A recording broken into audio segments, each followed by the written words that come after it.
Now we are so thrilled to have Phil joining us. Phil is such the go-to person about Adirondack history and the history of the park. And it's just been such a pleasure to get to meet you online, Phil. And I'm so glad you're joining us tonight. So I'm going to introduce Phil and our discussion facilitator, Ann Norton Greene. So Dr. Phil Terrie is Professor Emeritus at Bowling Green University and Distinguished Historian of the Adirondacks. Dr. Terrie has published extensively on the relationship between people and nature. He is the author of Contested Terrain, A New History of Nature and People in the Adirondacks, this wonderful book, and Forever Wild, A Cultural History of Wilderness in the Adirondacks. Phil lives in Ithaca and enjoys summers in a cabin on Long Lake. Dr. Ann Norton Greene, I had the pleasure of meeting last summer, and I knew she would be a wonderful person to help get Phil talking and ask him great questions. I'm much better at that than I am. And so thank you for joining me, Ann, with this.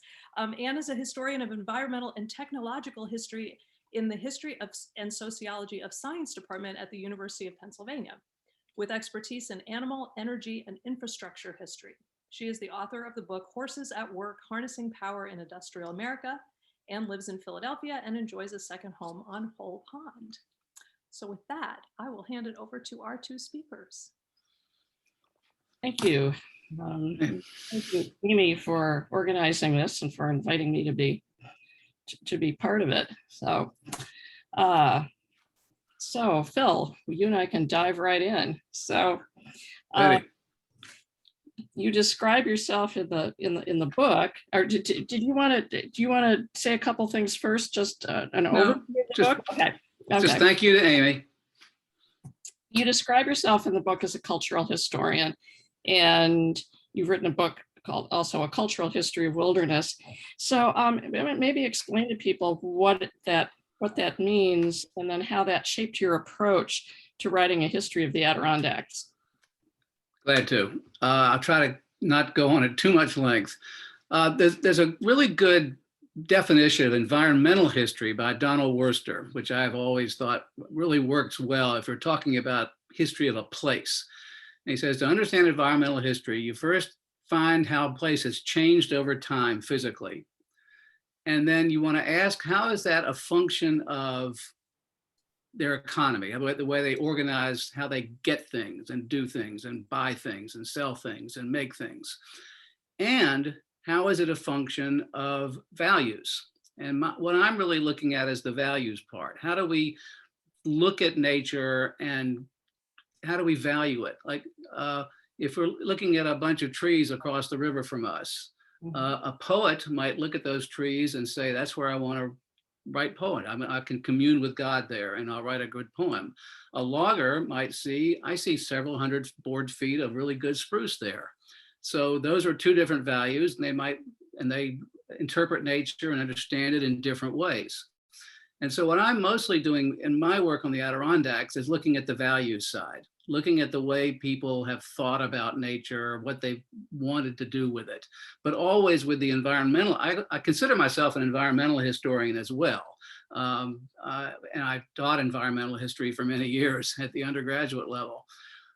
But I don't really talk quite so much about the change of the pH of lakes and how that's a function of industrialization, or how the logging industry changed between 1850 and 1950 because of technological advances, and that had certain consequences on the land. Those are very interesting, but mostly I want to look at the values, the cultural understandings that people take to their encounter with nature. Okay. So would you say contested terrain is a cultural history, an environmental history, or what? I think it's mostly a cultural history. The environmental history is stuck at the end of the paragraphs, maybe, as we go on. I hope that we find out that it started out and there wasn't any logging going on, and then after a while there was a lot of logging going on, and a lot of trees were gone, and the water level changed, and after a while the logging seemed to slow down a bit. So we do see environmental change, but mostly I'm talking about policy and how policy is a function of cultural values. Yeah, I mean, as an environmental historian myself, I certainly, see this book as one of the many varieties of environmental history. Um, One of the things that I really liked about the book was your emphasis on stories. And maybe you could talk for a minute about why you chose that approach and what that does for you. Sure. I don't know if I chose it or if it chose me, but it's just started to work. This book began as a sort of a pamphlet that was going to be published by the Adirondack Museum as a primer on Adirondack history. And it just kept going and got longer and longer until it reached the book stage. And I was reading other environmental histories at the time, or maybe it was some geography, about the power of narrative to almost define land. I might have been I was reading something about mapping and how, particularly if you look at older maps, they shape the way we think about the land, even though we've never seen it. The first descriptions of North America by European explorers created a huge narrative about what North America was. A lot of it was myth, it was fiction, it was real estate promotion, but it creates an understanding.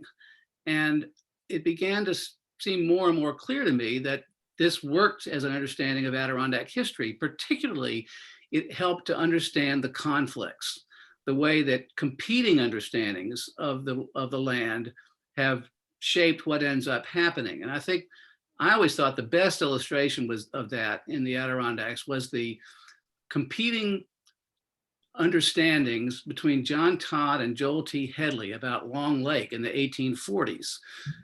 John Todd said, it's a farming community. It's going to host thousands of families someday. It's going to be a rich agricultural region. The fields of corn will be golden and waving, and the hills will be full of sheep. And that's what the future of this place is going to be. That was his story. That was his understanding of what it was going to be. Joel T. Headley, at almost exactly the same time, said this is a wilderness. It's a place for rich people, not rich, or outsiders like me to come and hunt and fish in the summertime. And that's how he defined the Adirondacks. And well, we can see that both of those have some value because John Todd was describing a place where people live. It's an American landscape where families are struggling, they're going to church, they're starting businesses, they're raising their children, and they're participating in the American dream with difficulty in a place like Long Lake in the 1840s and 50s. And Joel T. Headley sees the Adirondacks, if you expand out from the central Adirondacks, as a recreational destination for professional people from the nearby cities. Well, those two understandings of the Adirondacks have been in conflict ever since. And in Headley's day, and for the rest of that century, his prevailed.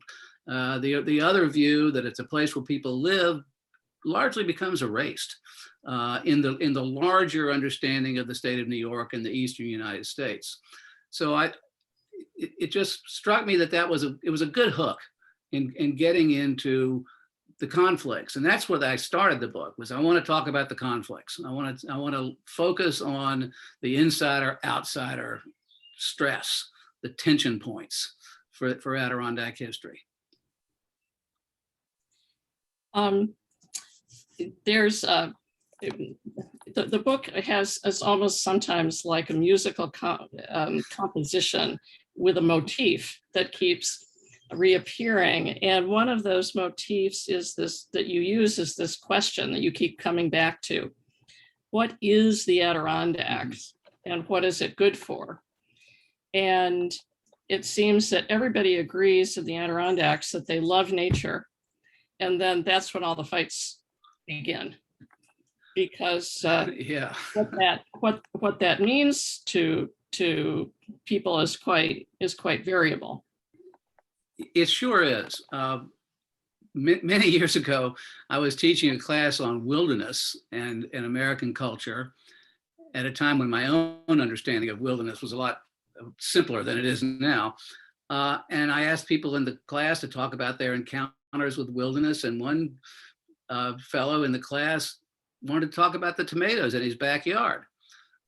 and that's what wilderness meant to him, was the fact that he was tilling the soil in his backyard and growing what he said were really good tomatoes. And that's not what I had in mind when I started thinking about planning that course and offering it. And so that certainly illustrates that nature, or wilderness, would be a subset of nature, does mean very different things to different people. Even to the point that two different people full of adoration for it can carry very different understandings. The romantic thinks of it in a spiritual sense. A biologist might think about ecosystems. And then somebody who's a commercial, if they were off the coast of New England, a commercial fisher person might think about, can I make a living there? Is nature, which is the source of all wealth, one way or the other, if you add labor, is the way people make a living. That's how they survive. And so nature is really hard to define, for one thing. And it largely, when we try to talk about nature, we probably reveal a lot more about ourselves than we do about nature itself. But that is just another, I think that's another way of looking at this competing narrative question. Mm-hmm. One thing that's in your book, and that's also been important in the works of other environmental historians, like William Cronin or Richard White, who wrote a wonderful essay once called "Are You an Environmentalist, or Do You Work for a Living?" And he talked about this dominant idea of wilderness as a place where there are no people and there's no work. Yeah. And that means also that it links the idea of wilderness actually with the idea of play.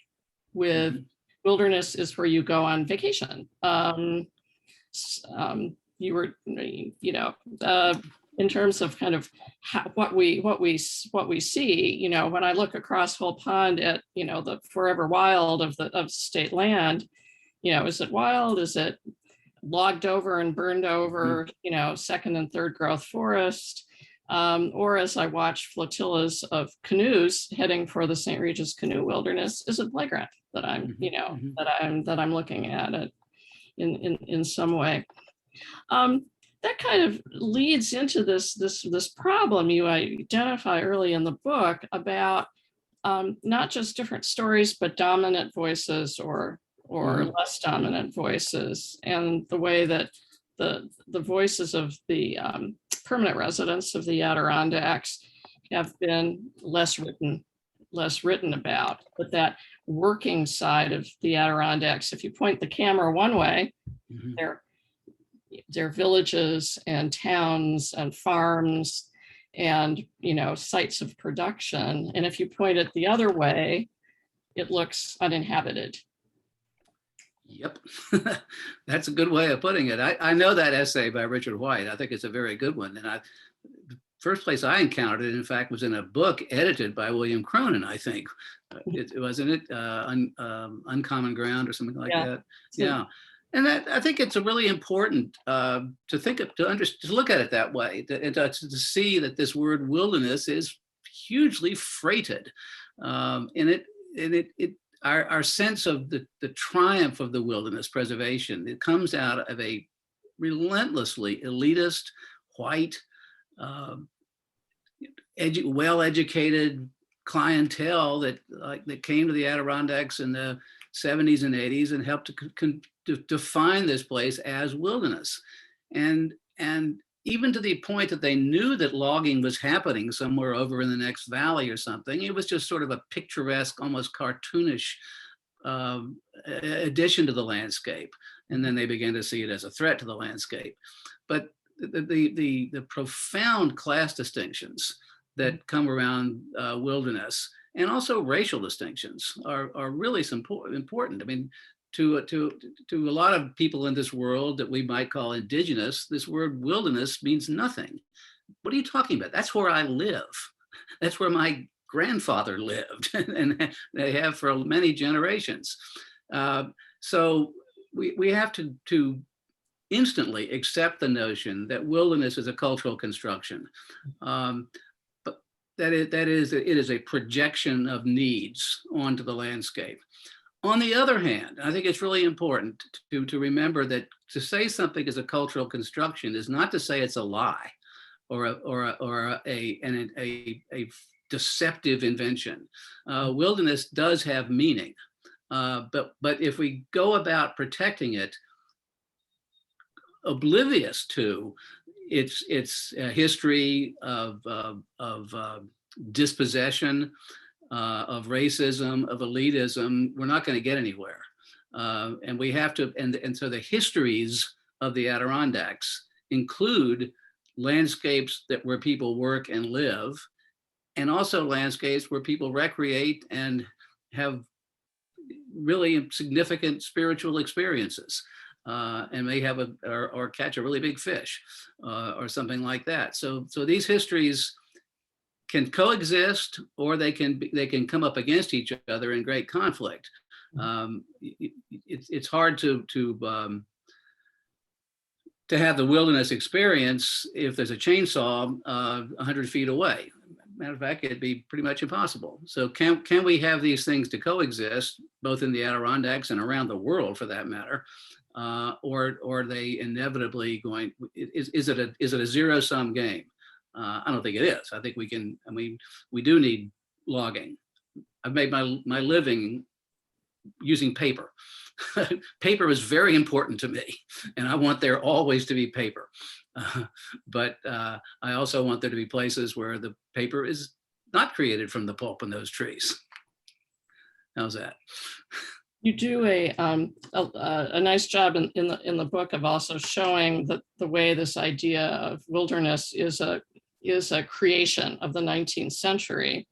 That once the United States starts to industrialize and urbanize, and you have more and more people who are not living in rural areas, they develop this kind of exalted sense of what wilderness was. And yet previous generations saw wilderness as a wasteland, as useless land, and as also profoundly threatening. Right. As, it can kill you. So, this notion develops over the 19th century and begins to accelerate in the late 19th century, and is very important to the creation of the Adirondacks. I was thinking about the wilderness, or about the Adirondacks in relationship to other parks. I was reading a piece the other day about Yellowstone out west, and how it was actually quite inhabited by Indian tribes. So the U.S. Army came in, cleared out all the Indians, and then said, "Oh, look, wilderness, an uninhabited wilderness." Yeah. But same thing happened at the Grand Canyon. The same thing happened at Yosemite. The same thing happened at Glacier. And in fact, the same thing happened in the Shenandoah National Park in Virginia, except in that case, they threw out the white people. Yeah. So that we got to keep that in mind. Yeah. But every park, there are things that are the same and there are things that are different. So how does the history of the Adirondack Park, how is it similar and different from the creation of some of these other large parks with the same, which were all created with the same idea of preserving nature and preserving wilderness?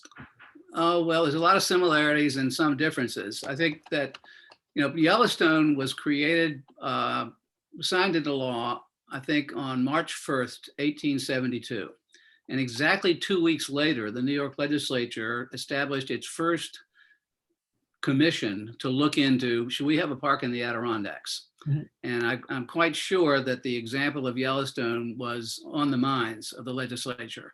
The notion of protecting space for recreational or spiritual solace begins in this country largely in the sort of middle of the 19th century, and it becomes actual policy after the Civil War. And so you can see what's happening in the Adirondacks is following along, either side by side or slightly ahead of or slightly behind things that are happening in the other parts of the country. Some of the differences that are striking and that make the park what it is now had to do that there was so much history here before the conservation movement began, which is, again, the towns and the industry that were pocketed all throughout what eventually was enclosed in the Blue Line. A lot of the western parks were considered, what's the expression that Al Runte uses for them? The wastelands, or not, I've forgotten what it was, but it was the place where nobody wanted to farm. So the higher ground, it was colder, higher, less fertile.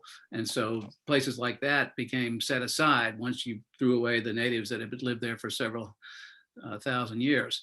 And the Adirondacks has a much more complicated history than that, in that there is a substantial population and a substantial industry, and that the conservation movement is trying to work alongside that.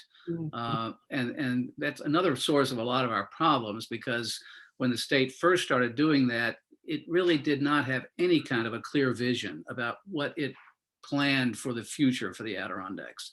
And this is getting off your, not partly following your question, but for instance, when the park was established in 1892, it was a blue line on the map. This is the area in which New York has a special interest, and it was much smaller than the park is now. It was probably about a third of the size, or a little bit larger than a third. And it was the headwaters of the major rivers. And the state says, okay, this is the Adirondack Park. We have special concerns here. Not a word is said about the towns. Does this mean the towns will be absorbed, that they're part of the park, that these people and their descendants will always live in the park? Does the state intend to acquire all that land? Nobody said. And we've been living with that indecision or that vagueness ever since. So that's an unusual circumstance right there. But the story of the Adirondacks does fit into the larger picture of how the United States slowly began to see that, gee, maybe not every acre should be turned over to industry or agriculture or urbanization. Yeah. Kind of along those same lines, you and I were talking the other day about, I mean, just so we can talk about the park in relation to other parks, we were talking a little bit about the Adirondacks as a rural area in relationship to other rural areas. What do you see there as the continuities or as the differences? I mean, certainly urban rural differences have reemerged in national life in the last few years in a way that I don't think they've been as powerful since about the 1920s in terms of seeing a real people talking in those terms explicitly. So how do you see the Adirondacks fitting into this new dialogue about urban rural conflict? Yeah, that's a really good question, and anything I'm going to say on that is pretty speculative, because I'm not an authority on Northern California or Alaska or anything like that. But I think the Adirondacks is certainly a part of rural America. It shares many characteristics with rural America. It's largely white. It's largely poorer than the suburban areas, anyway, of our states. We have problems with affordable housing and poverty, drug abuse, and all the good things that go along with that too. We've got terrific schools in the Adirondacks, because we have very small classes, and the schools are largely well paid for, well subsidized, because the state pays taxes on the forest reserve. I think that the rural life in the Adirondacks is probably doing slightly better than the rural life across the country, because of the protected open space and the pretty vibrant tourist economy. On the other hand, it's getting grayer than the rest of the country. It's got all the problems that we associate with rural America, and it also has the sense of kind of anti-government resentment that we find in the rest of America. I was on a panel the other day, a discussion the other day. This was a public thing, so I'm not repeating anything I shouldn't, with a supervisor from Hamilton County who was just, it's hard to deal with the anti-government feeling that he has in his constituents. And it's very hard to be in government, even at that level. And we know that is widely shared across the country in rural America. So I'm a little bit outside of my domain, but it's certainly, it's very important to those of us who care about the Adirondack Park and the viability of its communities. You're raising the question of government. We could talk a little bit, for instance, about the APA, the agency that figures prominently in the last part of the book, and has now been on the scene for half a century. It's hard to believe it's been that long. So I remember when it was founded. How does the APA function into your understanding of the history of the Adirondacks and of the region and of the park? Well, it depends on who you ask, doesn't it? The Adirondack, the Park Agency certainly reflects a continuation of the state trying to figure out what it wants to do with the Adirondacks. And it is the latest manifestation of the state saying, okay, well, maybe this will demonstrate what we think the place is good for and what we're going to do with it. We're going to have a special agency just for the Adirondacks. And there is no agency like that anywhere else in New York. And I think that's, if you're living on the inside from a certain perspective, I could say, yeah, there we go again. We're getting screwed by the down people from Westchester. On the other hand, you could say this is a further illustration of how the Adirondacks is really important to the state of New York in ways that no other region is. Starting with the watershed, the recreation, the clean air, the carbon sink, whatever. The Park Agency is a direct illustration of how the state of New York is trying to demonstrate its concern. Now, whether or not it's doing a good job is a very complicated and fraught issue. But it certainly is, it's the way we do things in our kind of democracy. We have a legislature, then the legislature makes decisions and the governor tries to execute them. And we challenge them in the courts. And I always say when I'm teaching a course on Adirondack history, that the Adirondacks is a fantastic illustration of environmental civics. And that what we see in the Adirondacks is how this country works or doesn't work. And the Park Agency is either doing its job or it's not doing its job, and how it's not doing its job is a function of all the same values we've all been talking about. As it's one illustration of the Park Agency's, how hard it is to be a park agency in the Adirondacks. John Collins, who a lot of you know, who grew up in Blue Mountain Lake, is like a third or fourth generation Adirondacker, but was also an environmentalist and was at one point actually the chair of the Adirondack Park Agency. Once told me that if you asked every supervisor in the Adirondacks privately, would you like to abolish the Park Agency? They would say almost unanimously, oh no, it does so much work that I don't want to do myself. But if you ask them in a public hearing, do you want to abolish the Park Agency? They say, oh yes, those tyrants, all they do is tell us what to do with our property, and they're downstate bird watchers and they don't understand anything that happens up here. So there is a distillation of how hard it is to do that policy, environmental policy in the United States today. I was thinking, instead of reading the book and just relearning so much about the continued changes to what we call the Adirondacks. I mean, this again comes back to your theme of, what are we talking about here? Are we talking about a region? Are we talking about the blue line? And then you talk about the way the blue line itself changes, and that the difference between the park and then there's the forest reserve, and it seems like every step of the way. And at one point there was even an active proposal to make it a national park. Yep. I think when I first started coming to the Adirondacks, which is about 45 years ago, I just thought it was a done deal. Well, there are people in the legislature that haven't figured that out either.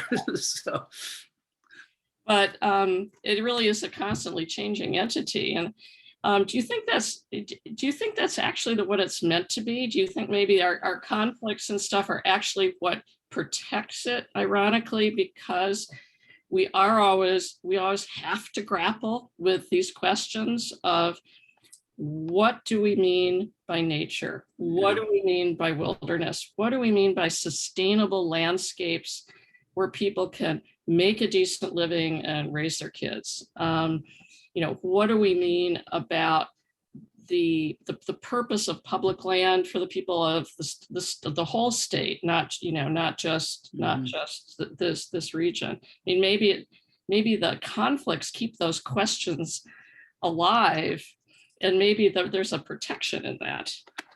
Oh, probably so, but also, I think it's the conflict becomes self-generating and self-sustaining because of that too. The original park did not have Westport in it, none of those much older towns right along the eastern side of Essex County. Were they in the Adirondack? Are they in the Adirondacks now? But they weren't 100 years ago.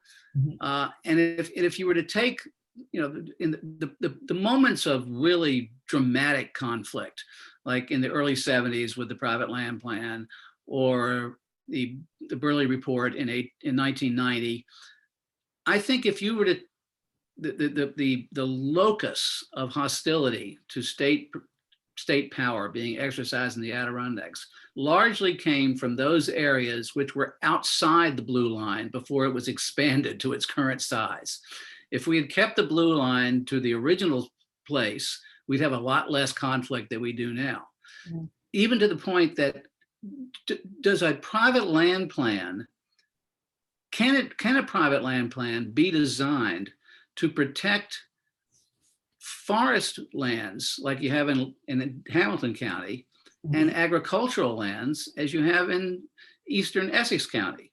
Why do we have those lands governed by the same plan and with the same beleaguered commissioners trying to make decisions about land use? And the plan that they have is strictly a density plan, not a use plan, which is one of the real problems with the private land plan. So it certainly keeps us, and the park agency itself really defined the Adirondacks for the first time. There was an Adirondack identity that begins about 1971. Before that, you had an Old Forge identity, or a Chateauguay Lakes identity, or a Star Lake identity. And an Adirondack identity comes along when everyone's got somebody they can hate in a shared hostility. And the park agency became that focus. So your question is complicated, and I'm not sure I've really dealt with it, but I've sort of wandered off on it there. Yeah, I mean, what you're saying is in some way the APA provides diplomatic cover for people who are trying to do the really hard work of actually running a town. Mm-hmm. And they get their benefits to the APA, but they also need some kind of cover for being able to say, sure, wow, of course the APA is terrible, but that maybe allows them to do things and get things done by also maintaining a good relationship with the APA to actually make stuff work. Yeah, it's a cycle. It goes up and down.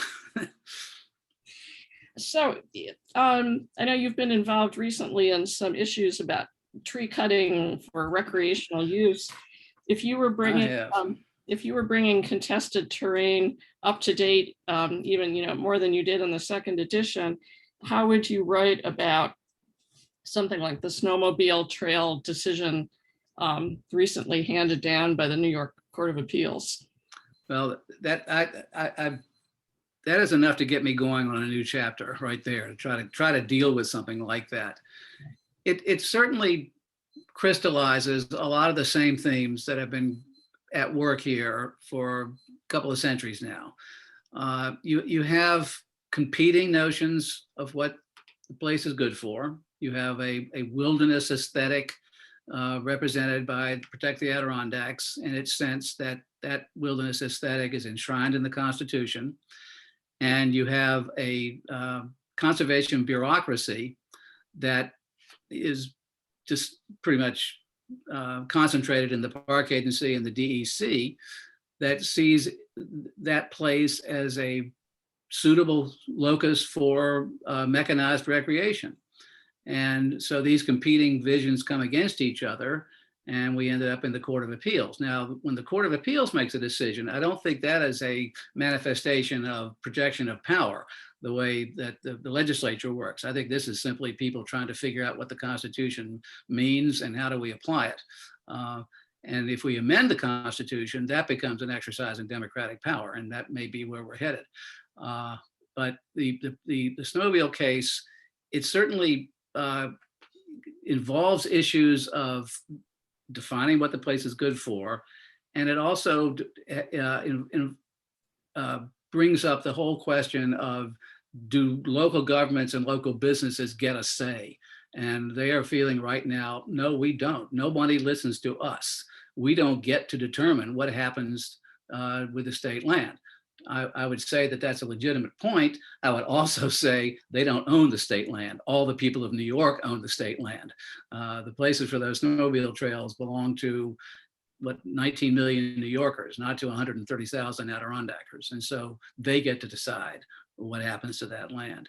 But the bitterness, the tension, the conflict that has been, that swirls around this, shows how everything is so complicated, even to the extent that the green groups couldn't agree with each other on that. The environmentalists themselves were at each other's throats about that case. And there were elements in the state bureaucracy that couldn't agree with each other about what to do there. So it's not, we must dispense with this notion that the drama is a very neat drama of poor, working class people who live in the Adirondacks being oppressed by rich environmentalists who drive up with their Volvos and look at a few birds and then throw their weight around and tell everybody what to do. That would be a very neat drama, and I don't think we'd have much trouble deciding whose side to take. But it's not that neat. It's simply not that clean. It's a very complicated jigsaw of good people all over the place with notions of what we need to do with this place that cannot always be reconciled. Now, I think to a certain extent, they can be reconciled. We can have snowmobiles in the forest reserve. We just can't cut down 25,000 trees to do it. Okay. I think that I'd like to leave some time for some questions that are popping up. But before we do, why don't we quickly just say, what books other than your own on Adirondack history do you recommend? Oh, like the recent books that I think are really, that belong on every shelf. I'd start with Jerry Jenkins' Adirondack Atlas, which is, I so wish that had been updated as an ongoing website. Those wonderful maps and graphics and all his charts. It's got an answer to so many questions that people need to know about the whole park and everything that's in it. In terms of recent monographs, there's a really good book by Carl Jacobi called Crimes Against Nature, which is about 3 different parts of the United States, but 1/3 of it is about the Adirondacks and about how the conservation, the movement of the 1880s and 90s that gave us the forest preserve and the park was largely a projection of state power into a very underpopulated rural area where the local population was largely ignored as the state projects its power into this area. What he doesn't do is acknowledge that the state was also trying to do battle with a very well-financed, capitalized logging industry that is a third party to that drama. The story of Native Americans in the Adirondacks has been really ignored by most historians, including myself. I'm quite guilty of this too, and I've been learning a lot about what I should have done differently. And the book by Melissa Otis that Amy mentioned earlier, in Rural Indigenousness, I think really gets that story put together in a way that everybody interested in Adirondack history should know. 2 other books. One is Dagan Miller, who wrote a book called This Radical Land. It's like Jacobi's book in that it deals with 3 or 4 different regions in the United States, but he's got a long section about the Timbuktu settlements, the attempts by Garrett Smith and others to settle African Americans and on farms in Franklin County and Essex County. And it again brings up this thing, well, it may be wilderness to you, but it's where a lot of people were living a long time ago. And we need to include that in our story of the Adirondacks. Amy Godine, a historian from Saratoga Springs, is also working on a book like that, which I think will be out within about a year.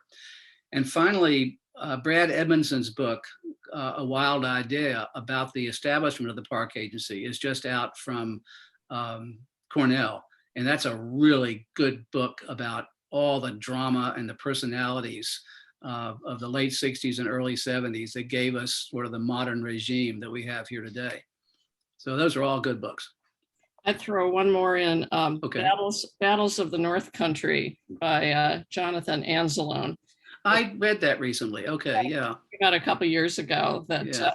is on very much only on the 20th century. Yeah. And about focuses on public health issues and recreational decisions. Amy, you've got some questions popping up here on chat. Do you want to read those?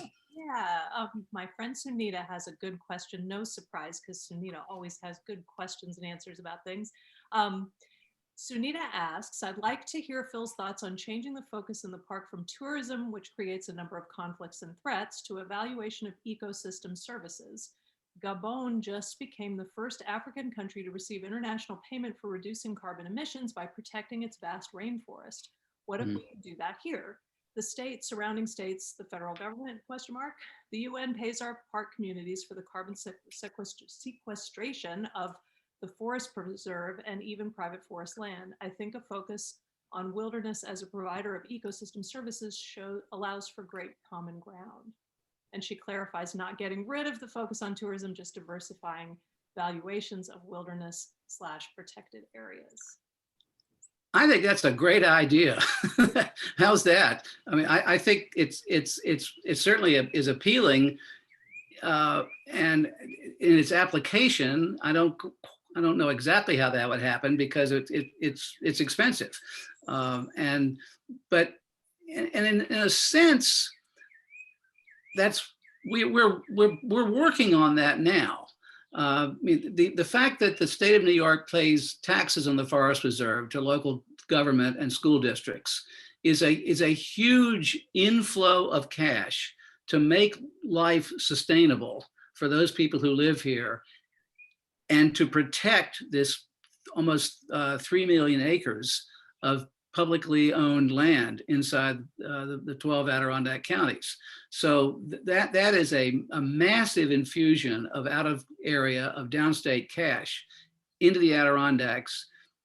That it's not explicitly to protect that land, but it is a demonstration of the protection and the need to subsidize local communities because of that. And one of the results of that is that we have school districts in the Adirondacks that have some of the highest per capita expenditures of any districts in the state. Long Lake would be a good example, or Newcomb.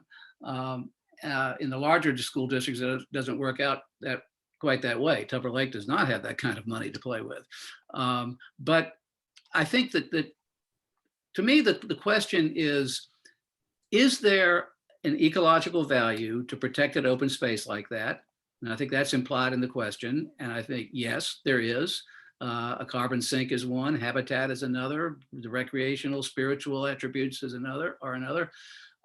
And what's the cost? Does the culture, the larger culture, is it prepared to pay for that? And I think the jury's out. Some of it's happening. We need more. E.O. Wilson just wrote a book and said that we need to have half the planet set aside in roughly the way the forest reserve is now, if we're going to have any hope for biodiversity. Half the planet, that's a lot, including the water. And so New York is closer to that than a lot of other states. If you take the forest reserve, you take the easement lands, you take the state parks, the state forests, we have a pretty substantial percentage of our state that is dedicated to the kinds of managements that are implied in that question. So can we continue to do that? Can we do better? Yeah, I think so. And I like the idea. I like the question.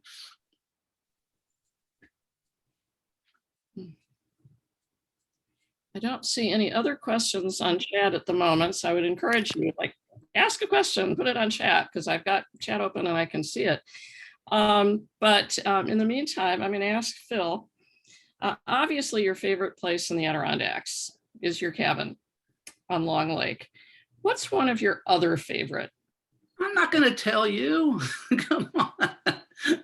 I have many places.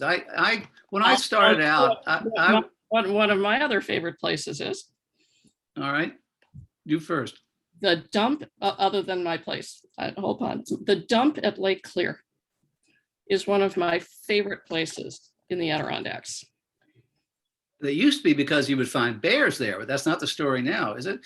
There are no bears.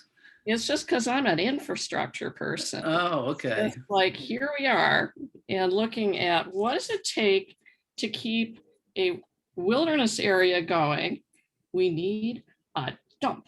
Absolutely. And so, we don't do trash pickup because I like driving my own stuff to the dump so I can visit the dump and see what's dumped there. Yeah. But to me, it's kind of, the dump is like this intersection of a lot of different things going on in the Adirondacks. That how do you protect wilderness? How do you protect public health? How do you provide services? And it's very much about also local jobs, local economy, local services, county government. It's like right there. So yeah.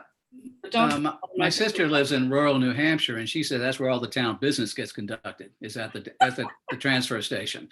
And I think it becomes a social place, and that's good. And infrastructure is important. Did Marty Malosi write a book about garbage and dumps in urban life?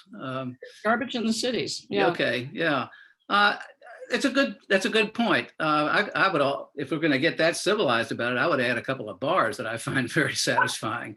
But for outdoor places, I became enamored with the Adirondacks and the high peaks. Like so many people, for me, it was the 46 peaks, the Great Range, and the Alpine summits, and I really became totally seduced as a college age young person.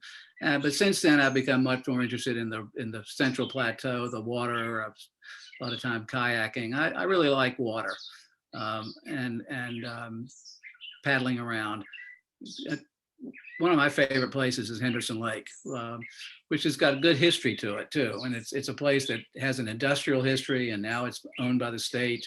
And the way it was purchased by the Open Space Institute and came into state ownership is a good illustration of how the Forest Reserve has expanded over the years.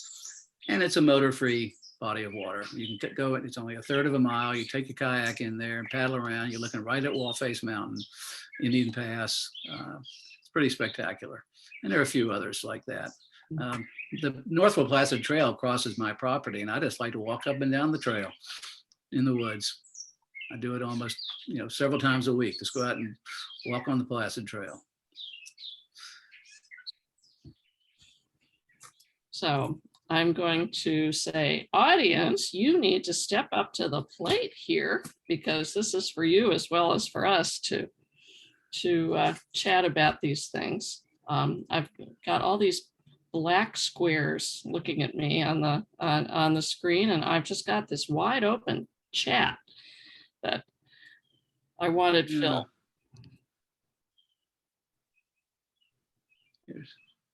Oh, I can see that question. That often comes up, and I have to answer that question that I think my book writing days are behind me. I really don't have the energy. I'm sorry. I'm so glad that Brad Edmondson did his book on the park agency. We had a lot of long discussions as he was planning that, and he a couple of times said, "Don't you want to do this?" And I said, "No, Brad, it's your book." And I'm very pleased to say that he did a terrific job with it. But I've decided that I think my preferred medium is the 2,000 word essay, so, with no footnotes. Although a couple of times I've been at Haas's, at the annual authors night at Haas's Country Corner in Long Lake. And I know from sitting there at a table with books there, and people walk around, they pick up one of my books, Contested Terrain maybe, and they leaf through it and they see all these footnotes in the back, and they very gently put it back on the table and walk away without trying not to make eye contact with me. But anyway, I don't think it's going to happen. Any more books? The world has enough books, or enough books by me anyway. But thank you for asking. Well, I like the idea, Phil, of a 2,000-word essay, because I think the challenge is for us is to get all the wisdom of this book into a few exhibit panels. Oh, that's the hardest thing in the world, is to write a museum exhibit script, to condense something down to, okay, we got to say this in 100 words or 150 words. That's hard. It is hard. But it's a good challenge. A lot of my stuff is condensed in a book you didn't mention, the book Seeing the Forest, that has a lot of essays from the explorer. And there it's done without footnotes, and a lot of these ideas are in various places in that book. Mm-hmm. And you're supporting the explorer if you buy a copy. I don't get anything. So I appreciate all these questions. Thank you.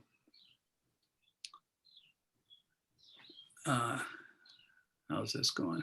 Can you see that Rails to Trails question? No, I don't. Oh, it's in the chat. Andy Rodden writes, can you comment on— Oh, I see. do you see it? Can you comment on protecting history versus protecting the environment? For example, Rails to Trails.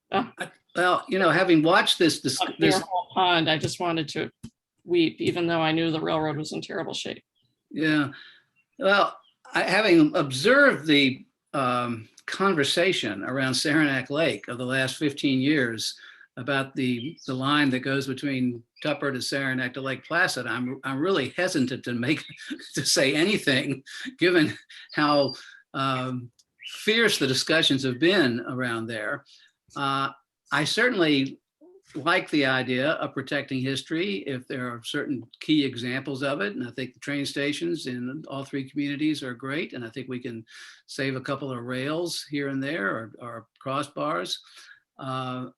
I like the idea of rehabbing land that's no longer functioning its original use. And I personally think the idea of making this a multi-use trail is a good one, and that the railroads were losing a lot of money, and that this was a good resolution. I know that a lot of other people feel very strongly on other ways of looking at that story. But I'm hopeful that this is going to be a great recreational asset, and that there will also be some good historical panels to remind people of the railroad history of this part of the Adirondacks. And it's a rich history, and the story of railroads and recreation and logging and supplying the towns is a very important one. But we don't keep the whaling industry going just because we think it's picturesque. I hope everybody knows the Gibson Brothers song, Railroad Line. Well, it is in, having been at the epicenter of that one in the last few years in Saranac Lake, it is very interesting to read your book with that in mind, because I think, so many of the conflicts that have happened are, shed light on what we've just been through, and it gives it sort of a broader context to look at things, I think. Yeah. One of the interesting things to me about the rails versus trails debate was how the alliances, there were interesting alliances that formed. Mm-hmm. And very that much so. always says something interesting. There's always hidden stories when that happens. Sure. Yeah, the same thing goes with alternative energy. A few years ago, there was a proposal to put wind turbines up on Pete Gay Mountain, which is an arm off of Gore down at North Creek. And the environmental community was ripped in half by that. And certain groups saying, no, that's a desecration, it's an industrialization of a ridgeline. Others saying, we have got to do everything we can to minimize the carbon going into the air, and these turbines should be built there and elsewhere. And so if nothing else, it shows it's complicated. It's not a neat, this side, that side drama that it's hard to resolve these things. And the rails trail is I know that can get people very exercised around Saranac Lake and elsewhere. So it's a good question. How are we doing here? Well, Anything? we're happy to have people jump in with a few more questions. I just want to point out that it is we've been on for a whole hour, and that's about as much as I feel like we should lean on our speakers to share with us. This has been a fabulous conversation. You guys have just done a wonderful job, and you know, you've taken the book and you've drilled it into my head deeper. So I'm very grateful for that. And if anyone has any other questions that they want to share, you know, after the fact, things that come up, please feel free to reach out to us, and we can share with Phil and Ann, and I'm sure they'd be happy to continue the conversation. I want to make sure everybody feels welcome to attend our third talk, which is with Brad Edmondson. Phil mentioned his new book. We're excited to talk with him, I think, next week. Don't quote me on that. It's on our website. If you go to historicsaranac.org, the events page, you can sign up for the talk. And we will share a link with you. And our friend Jim Hotelling is helping to moderate that discussion. And one last plug, which is if you have some money that you'd like to donate to Historic Saranac Lake, keep these things going, we are welcome to take your money. We like to provide a stipend to our speakers for sharing their time and wisdom with us. And so anything that comes our way, we will share with them. So that's a direct appeal if I ever make them. So well, I will go stand by the mailbox. And I've had a few people have put in some very nice thank yous on the chat line. And I want to say I appreciate that very much, and thank you for coming. Okay. Thank you so much. Thank you, Phil. Thank you, Ann.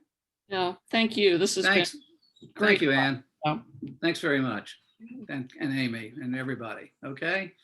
Okay, everybody have a good evening. Thank you. Bye-bye. Bye.